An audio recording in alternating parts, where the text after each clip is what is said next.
तो hello friends, कैसे हैं आप लोग। आई होप कि आप लोग बहुत अच्छे होंगे और अच्छे से स्टडी आप लोग अभी कर रहे होंगे। तो दोस्तों, आज के इस वीडियो में आप लोग को मैं प्रश्नावली 3.6 का जो है सेकंड का थर्ड नंबर क्वेश्चन बताने वाला हूं। और यह क्वेश्चन काफी आप लोग को लंबा दिख रहा होगा, लेकिन इसको हम लोग पूरा सिंपल तरीके से हल करेंगे। ठीक है, तो चलिए हम लोग क्या करते हैं, तो पहले क्वेश्चन को पढ़ लेते हैं। और आप लोगों ने अगर इससे पहले वाला क्वेश्चन का अगर वीडियो नहीं देखा है तो उसका मैं लिंक डिस्क्रिप्शन बॉक्स में दे दूंगा, आप लोग वहां पे जाके देख लीजिएगा।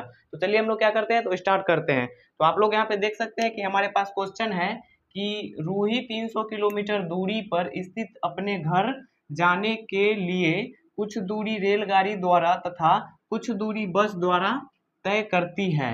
यानी कि कोई रूही नाम की लड़की है जो अपने घर जाने के लिए रेलगाड़ी का भी और बस का भी, यानी कि दोनों से वो मतलब सफर करके घर जाती है। ठीक है, उसके बाद है कि यदि वह 60 किलोमीटर रेलगाड़ी द्वारा तथा शेष बस द्वारा यात्रा करती है तो उसे 4 घंटे लगते हैं। यानी कि वो मतलब दोनों मिला के अगर घर जाती है तो 4 घंटे लगते हैं। ठीक है, उसके बाद है कि यदि वह 100 किलोमीटर रेलगाड़ी से तथा शेष बस से यात्रा करे तो उसे 10 मिनट अधिक लगते हैं। रेलगाड़ी एवं बस की क्रमशः चाल ज्ञात कीजिए। देखिए, इसमें हम लोग को रेलगाड़ी की और बस की चाल निकालना है। ठीक है, तो यहाँ पे आप लोग पहले समझ जाइए कि पहले हम लोग को क्या करना है, तो पहले मान लेना है। तो यहाँ पे चाहिए पहले मान लेते हैं। तो देखिए, यहाँ पे पहले लिखेंगे हल और उसके बाद मान लेंगे कि माना की रेलगाड़ी की चाल। यहाँ पे लिखेंगे माना की रेलगाड़ी की चाल बराबर x किलोमीटर प्रति घंटा मान लेंगे हम लोग, x किलोमीटर प्रति घंटा। अब मान लेंगे बस की चाल। ठीक है, क्योंकि उसमें बस भी बोल रहा है ना, तो बस की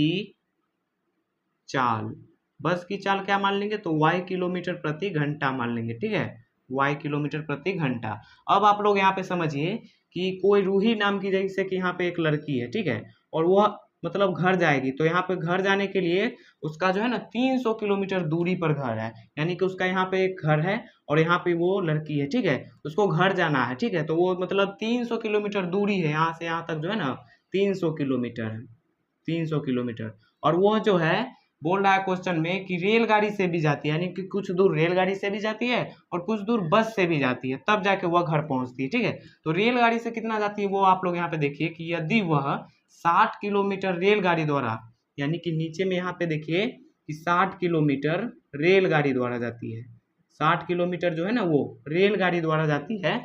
तो 300 में हम लोग क्या करें, तो 60 को माइनस कर देंगे, यानी कि 300 में जो है यहाँ पे 60 माइनस कर देंगे तो हमारे पास बचेगा 240।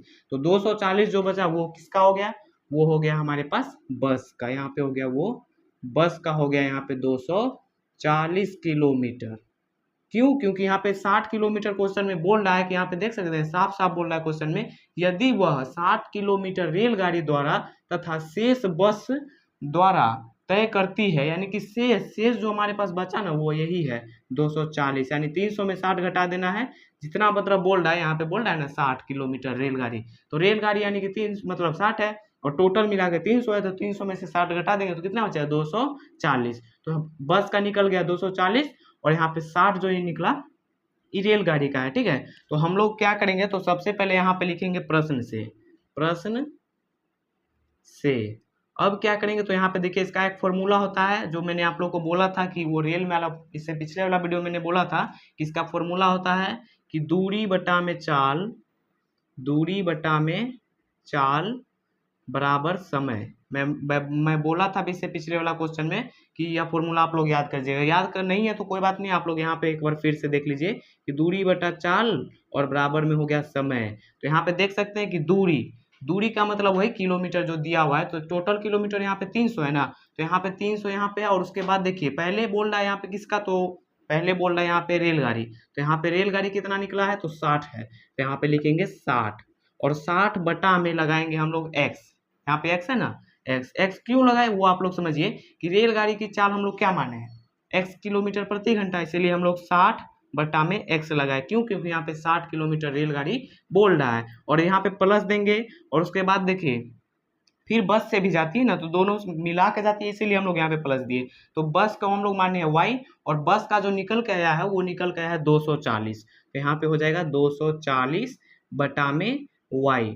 y क्यों हुआ, क्योंकि हम लोग यहाँ पे बस की चाल बराबर y किलोमीटर माने हैं, तो यहाँ पे चाल जो है ना y यहाँ पे हो गया, और यहाँ पे ये चाल है ना रेलगाड़ी की, यहाँ पे x हो गया, और बराबर में क्या है तो समय है, तो समय कितना लगता है तो यहाँ पे देखिए, तो रेलगाड़ी द्वारा तथा शेष बस द्वारा तय मतलब तय करती है, तो यहाँ पे देखिए तय करती है, यात्रा करती है, तो उसे 4 घंटे लगते हैं, यानी कि समय हमारे पास जो है ना 4 घंटा है, और यहाँ पे ये इसको हम लोग समीकरण 1 मान लेंगे, यानी कि इसको समीकरण 1 हो गया। अब आइए समीकरण 2 समझते हैं।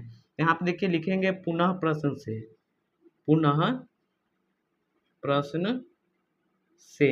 अब देखिए पुनः प्रश्न से दूसरा कंडीशन क्या है, तो यहाँ पे फिर देखिए, तो उसे 4 घंटे तो हो गया है, उसके बाद है कि यदि वह 100 किलोमीटर रेलगाड़ी से तथा शेष बस से यात्रा करे तो उसे 10 मिनट अधिक लगते हैं, यानी कि यहाँ पे जो ये 300 किलोमीटर है उसमें यहाँ पे बोल रहा है इस बार 60 नहीं, इस बार बोल रहा है 100 किलोमीटर है रेलगाड़ी, यानी कि यहाँ पे देख सकते हैं कहाँ पे है, यदि वह 100 किलोमीटर, यहाँ पे देखिए 100 किलोमीटर रेलगाड़ी बोल रहा है यहाँ पे, तो इस बार रेलगाड़ी कितना हो गया किलोमीटर, तो 100 किलोमीटर हो गया, ठीक है। तो यहाँ पे देखिए 100 है ना, तो 300 में से हम लोग 100 घटा देंगे, कितना 200 बचेगा, तो यहाँ पे हो जाएगा, यानी 240 था तो यहाँ पे हो गया 200, यानी कि बस इस बार हो गया 200, और यहाँ पे रेलगाड़ी का चाल हो गया मतलब किलोमीटर हो गया 100 किलोमीटर। तो यहाँ पे हम लोग फिर करेंगे यहाँ पे दूसरा समीकरण में कि यहाँ पे जो है ना सबसे पहले रेल बोल रहा है, तो 100 बटा में हो जाएगा x, यहाँ पे हो जाएगा 100 बटा में x, और प्लस उसके बाद बस वाला लेंगे, तो बस वाला है कितना 200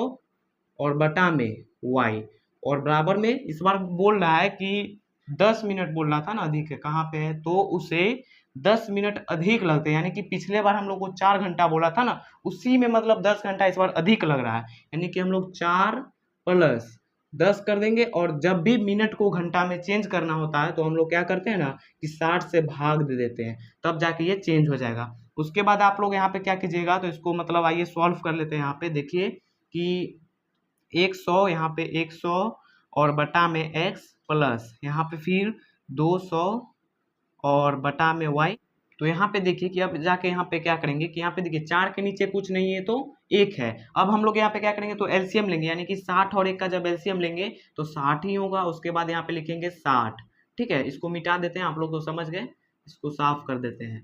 यहाँ पे हो गया 60। उसके बाद अब क्या करेंगे तो देखिए कि जब यहाँ पे देखिए कि कोना कोन यहाँ पे गुना कर देंगे, यानी 60 से गुना करेंगे 4 में, तो यहाँ पे हो जाएगा 6 चौके 24, यानी कि 240, और प्लस है तो प्लस, फिर 10 से गुना करेंगे 1 में, तो यहाँ पे 10। उसके बाद क्या होगा तो यहाँ पे देखिए 100 बटा में x और प्लस में 200 बटा में y, और बराबर में यहाँ पे देखिए कि यह जो है ना दोनों जुटेगा तो हो जाएगा 250 और बटा में 60। 1 0 से 1 0 कैंसिल, तो बचा हमारे पास कितना, यानी कि बचा हमारे पास 100 बटा में x और प्लस 200 बटा में y, और बराबर जो है हमारे पास 25 बटा में आया 6। तो यहाँ पे ये हो गया हमारे पास समीकरण 2। यहाँ तक आप लोग समझ गए कि समीकरण 1 और समीकरण 2 हमारे पास आ गया।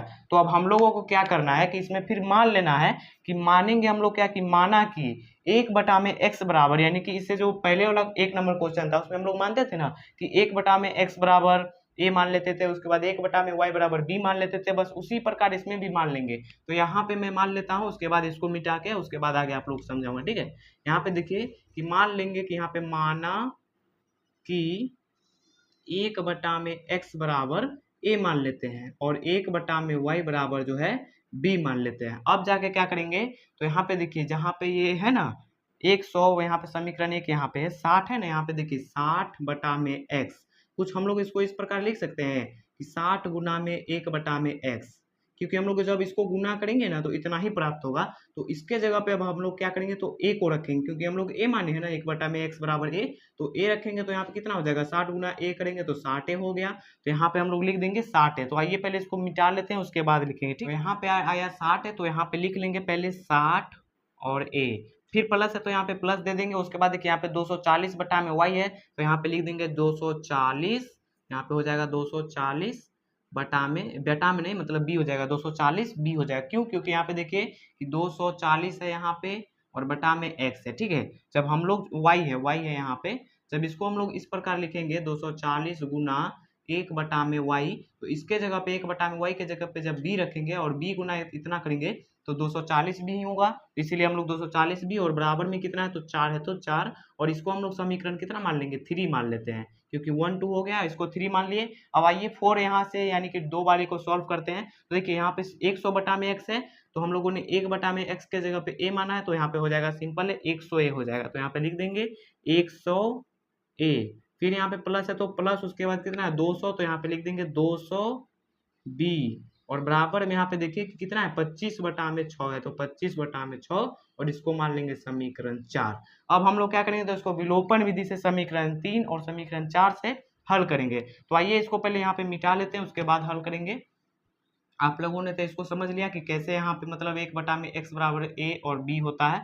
तो आइए यहाँ पे क्या करेंगे, तो पहले लिख देंगे कि समीकरण, चाहे डायरेक्ट यहाँ पे कर लेते हैं, यहाँ पे लिख देते हैं कि समीकरण 3 और 4 से, और यहाँ पे लिख लेते हैं कि 60a प्लस कितना है 240b और बराबर 4, और ये है समीकरण 3, और समीकरण 4 कितना है तो यहाँ पे है 100a प्लस उसके बाद है 200b और बराबर में है 25 बटा में 6, ये है समीकरण 4। ठीक है, अब हम लोग क्या करेंगे तो इसको विलोपन विधि से सॉल्व करेंगे, ठीक है ना।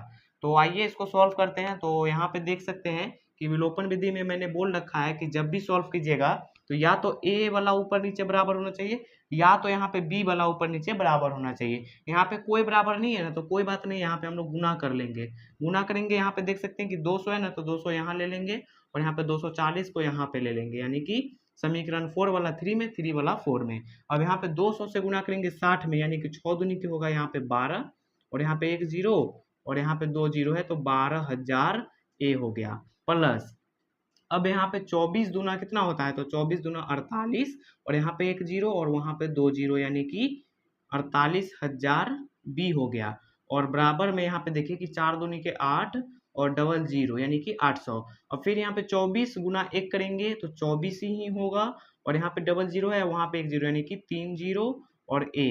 फिर प्लस यहाँ पे देखिए कि 24 दूना 48 और यहाँ पे डबल 0 वहाँ पे 1 0 यानी कि 3 0 यानी कि 48,000 b, और बराबर में हो गया कितना 25 बटा में, नहीं इसको भी गुना करेंगे तो यहाँ पे देखिए कि यहाँ पे देखिए 25 बटा में 6 है ना, और गुना करेंगे कितना 240। तो यहाँ पे आप लोग जब इस कंडीशन में, मतलब यही कंडीशन में ना है, ये गुना के कंडीशन में है, तो यहाँ पे हो गया 6 चौके 24 कट गया। तो यहाँ पे देखिए कि 40 गुना 25 करेंगे, यानी कि 25 चौका हो गया 100, और यानी कि 1 0 पहले से, तो पहले से यानी कि 25 चौका 100 और 1 0 पहले से है, तो हमारे पास ये 1000 आ गया। तो यहाँ पे लिख देंगे 1000। कोई दिक्कत नहीं है। दिक्कत आप लोग अगर इसको यहाँ पे अगर गुना करते तो बटा में लगाते तो फिर कटाना ही पड़ता, तो इतना ही आता, ठीक है ना। तो आइए अब हम लोग क्या करते हैं तो इसको सॉल्व करते हैं। यहाँ पे आप लोग देख सकते हैं कि 48,000 b दोनों प्लस में मतलब आ गया है ऊपर नीचे, तो कोई कुछ नहीं करना है, यहाँ पे लिख देना है कि घटाने पर, यहाँ पे लिखेंगे घटाने पर, और उसके बाद जो प्लस का है वो माइनस में हो जाएगा।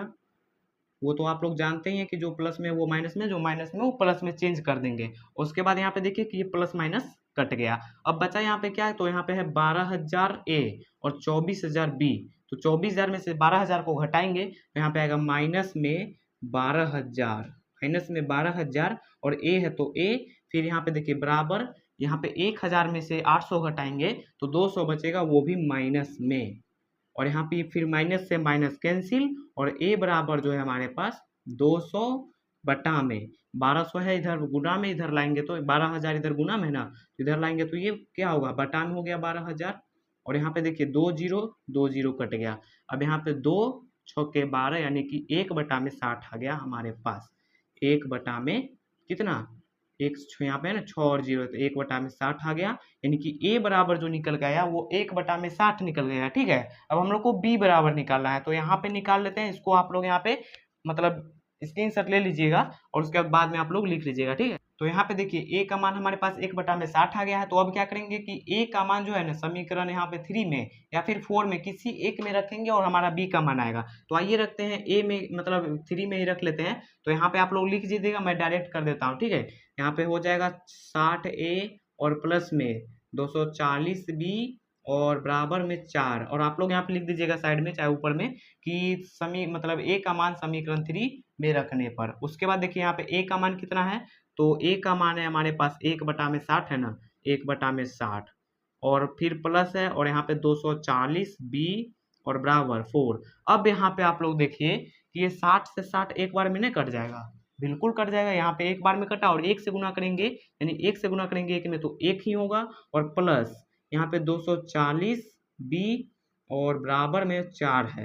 यहाँ पे देखिए कि 240 बी और बराबर में 4 है ना, तो एक यहाँ पे प्लस में है, हम लोग इसको पक्षांतर करेंगे तो ये माइनस में 1 हो जाएगा, और 240 बी बराबर यहाँ पे 3 हो जाएगा, और 3 से यहाँ पे देखिए कि b बराबर 3 बटा में यहाँ पे 240 है, और यहाँ पे देखिए कि 3 अठे 24 कट गया, तो बचा हमारे पास कितना है 1/80। तो यहाँ पे आइए लिख देते हैं यहाँ पे कि ए बी बराबर जो है हमारे पास कितना आया, तो 1 में आया 3 अठे 24, तो यहाँ पे 1/80 निकल गया b बराबर। अब जाके क्या करेंगे हम लोग, तो हम a और b का मान तो निकाल लिए हैं, अब हम लोग मान वापस करेंगे जो हम लोग माने थे ना, यहाँ पे देख सकते हैं कि 1/x बराबर a और 1/y बराबर b, इसी को हम लोग मतलब वापस कर देंगे, यानी a का मान भी वापस और b का मान भी वापस करेंगे।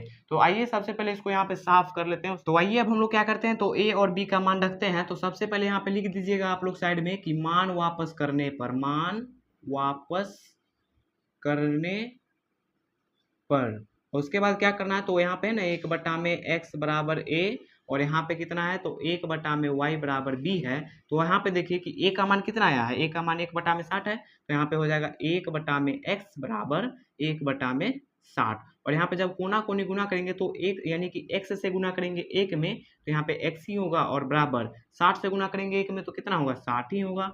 और यहाँ पे देखिए कि b का मान कितना आया है, तो 1/80 है, तो 1/y बराबर 1/80, और कोना कोनी गुना करेंगे तो y बराबर हमारे पास 80। यहाँ पे किलोमीटर लिख दीजिएगा आप लोग पर हावर, और किलोमीटर यहाँ पे हो जाएगा किलोमीटर प्रति घंटा। यानी कि जो हम लोग माने थे x बराबर, यहाँ पे माने थे ना रेलगाड़ी की चाल बराबर, मतलब x माने थे, तो x बराबर 60 किलोमीटर प्रति घंटा आया, और यहाँ पे बस की चाल आ गया हमारे पास y बराबर 80 किलोमीटर प्रति घंटा। यहाँ पे लिख देंगे कि रेलगाड़ी की चाल बराबर रेलगाड़ी की चाल x माने थे तो x, और बराबर में x बराबर कितना है, तो 60 किलोमीटर प्रति घंटा, और यहाँ पे फिर बस की चाल लिख देंगे, बस की चाल बराबर y माने थे ना, तो y बराबर जो है हमारे पास 80 आया, तो 80 किलोमीटर प्रति घंटा, ये हो गया हमारा आंसर। तो उम्मीद करता हूँ कि दोस्तों आप लोगों को यह क्वेश्चन अच्छे से समझ में आ गया होगा। बस इसमें कुछ करना नहीं था, आप लोगों को तो मैंने बता दिया कि यहाँ पे पहले मान लेना था कि रेलगाड़ी की चाल बराबर x किलोमीटर और बस की चाल बराबर y किलोमीटर। उसके बाद तो आप लोग को यह फॉर्मूला मैंने उसमें भी बताया था 2 नंबर में कि आप लोग को याद कर लेना है, तो आप लोग उसमें मतलब याद नहीं किए होंगे, तो इसमें आप लोग याद कर दीजिएगा कि दूरी बटा में चाल बराबर समय, यह होता है फॉर्मूला। जब भी रेल वाला सवाल आए, नाव वाला सवाल आए, तो इसी फॉर्मूला का यूज करके आप लोग को बनाना है, ठीक है। अब मैंने उसके बाद क्या किया था, तो 3 4 मतलब आप लोग तो सब समझ ही गए होंगे कि कितना समीकरण बना, तो 3 4 तक बनाया, ठीक है। उसके बाद आंसर आ गया। तो उम्मीद करता हूँ कि आप लोग को यह क्वेश्चन काफी अच्छे तरीके से समझ में आ गया होगा। तो अगर आप लोग को अच्छे से समझ में आया हो तो एक लाइक कर दीजिएगा, और चैनल पे है तो चैनल को सब्सक्राइब करके ऑल पे क्लिक कर लीजिएगा, ताकि मेरा अगला वीडियो सबसे पहले आप तक पहुंचे। चलिए मिलते हैं नेक्स्ट वीडियो, तब तक के लिए बाय बाय।